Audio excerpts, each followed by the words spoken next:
À l'instar de Jean-Pierre Mocky qui affiche sa tristesse et son amour pour Stéphane Audran, bon nombre d'hommes ont succombé au charme de cette grande actrice. Quelques heures après l'annonce de la mort de Stéphane Audran, Mocky, qui l'avait dirigé en 1988 dans les saisons du plaisir, se confiait à France Info sur cette femme qui l'a lui aussi fasciné.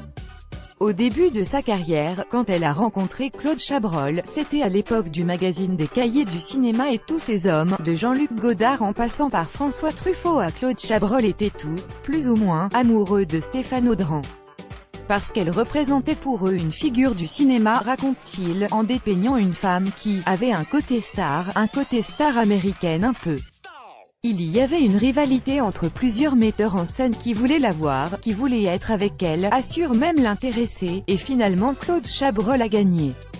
Selon Mocky, elle aurait dû avoir une plus grande carrière mais, sa liaison avec Claude Chabrol l'a un peu paralysée. Trintignant avant Chabrol, il y a eu un autre homme qui a compté dans la vie romantique, comme professionnel de la jeune actrice qu'elle était alors, Jean-Louis Trintignant. C'est au cours de l'Ain, à Paris, où il se forme au métier d'acteur, que Jean-Louis Trintignant rencontre, séduit puis épouse Colette d'Acheville qui ne s'appelle pas encore Stéphane Audran.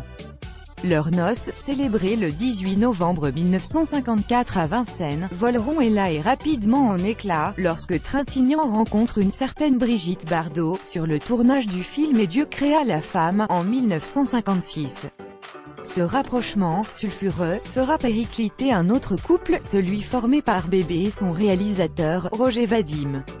Stéphane Audran ne lui en voudra pas, puisque les deux acteurs se retrouveront 3 fois au cinéma, en 1968 dans Les Biches, en 1971 dans Sans mobile apparent et en 1982 dans Boulevard DS. Pour la petite anecdote, le film Les Biches était dirigé par Claude Chabrol. Et dans ce dernier y figuraient de nombreuses scènes d'amour parfois très S. Trintignant n'a jamais caché son malaise devant cette situation. Chabrol au moment de ce premier divorce, la carrière de Stéphane Audran est lancée, d'abord au théâtre, avec la tragédie des Albigeois de Maurice Clavel et Jacques Panigel en 1955, puis au cinéma. En 1958, elle fait en effet une rencontre déterminante avec un réalisateur qui la fascine, Claude Chabrol. Elle veut absolument tourner avec lui, alors que ce dernier vient de connaître un joli succès avec le beau Serge. Chabrol lui donne un petit rôle dans Les Cousins et tombe éperdument amoureux de celle qui s'imposera, telle une évidence comme s'amuser son actrice fétiche. Sauf que Chabrol est alors marié avec Agnès Goutte, avec qui il a eu 2 fils. Cela ne l'empêche pas de vivre en concubinage avec Stéphane Audran jusqu'à son divorce et son remariage avec son actrice, l'année qui a suivi la naissance de leur seul fils, Thomas.